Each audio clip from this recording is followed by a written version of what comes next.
حب فتحت أجمل مطعم مصري عربي في فيسبادن بألمانيا، بيجمع بين أطباق متنوعة وجودة مش موجودة في أي مكان.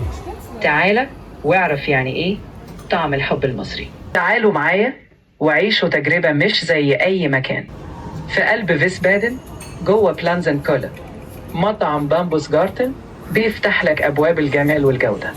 المكان ده مش بس مطعم، دي رحلة بدأها رامي من 13 سنة في ألمانيا.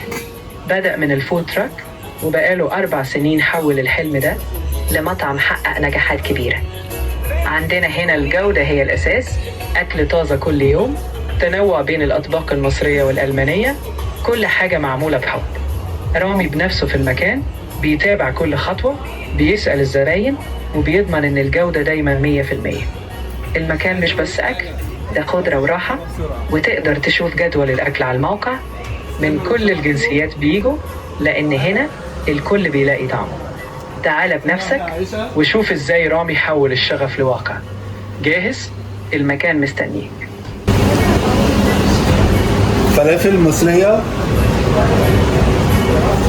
ودي الفلافل بتاعتنا. طعمية،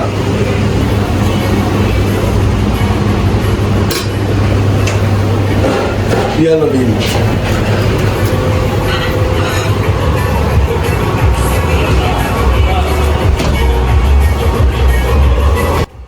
أنا سعدية المفترية وجربت بنفسي الفلافل عندك يا رامي، ومستنية الكشري المرة الجاية. ما تنساش مطعم بامبوس جارتن في فيسبادن هو المكان اللي لازم تشوفوه.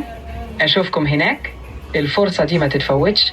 الجو والقعدة رائعة جدا، تنفع فطار أو عشاء، وفي كل الأوقات هتلاقوا اللي انتم عايزينه. يلا مستنياكم.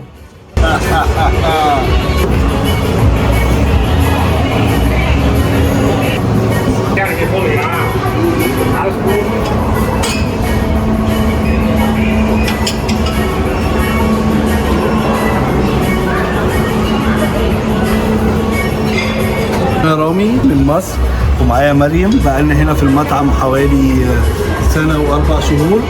ابتدينا الأول بفود تراكس، عربيات أكل مصرية أو أكل عربي، والنهاردة زي ما انتم شايفين بعد 4 سنين من شغل التراكس واقفين هنا في المطعم بتاعنا. ده كان حلم بالنسبة لنا، وعايز الناس كلها تيجي تشوف الأكل بتاعنا.